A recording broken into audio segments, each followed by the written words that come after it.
Сэтгцийн эрүүл мэндийн үндэсний төвөөс үзүүлж байна. Хэсэгхэн цаас ч гэсэн танд ямар ихээр нөлөөлж болохыг харцгаая.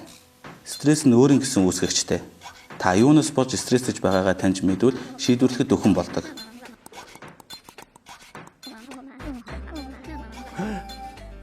За цааш үргэлжлүүлэхээс өмнө хэдэн удаа гүнзгий амьсгаа аваадах юм.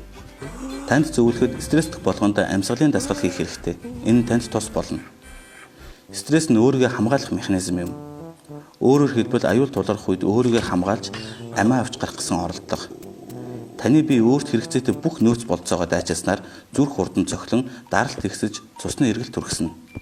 Тэгснээр цусан дахь саагар хэмжээ бүх биеийн булчинд тархан өөрт ирч хүчийг хоригдлуулан анхаарал чинь аюул дээр бүрэн төвлөрдөг.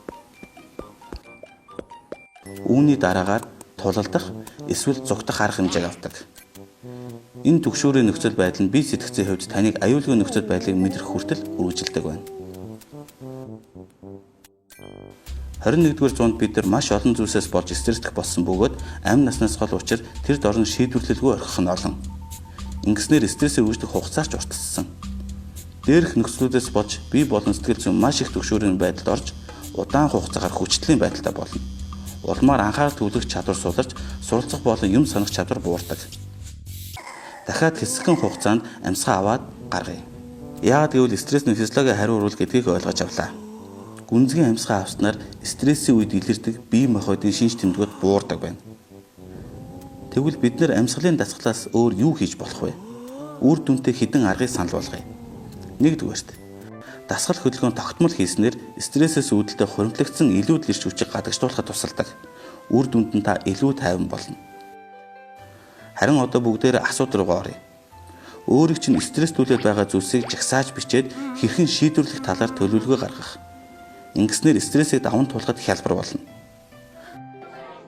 Ганцаараа буй стресст хэн нэгэнтэй ярилцаж мэдрэмжээ гадагшлуул, нийгэмтэй харилцаатай байж хөгжилтэй байхыг хичээгээрэй.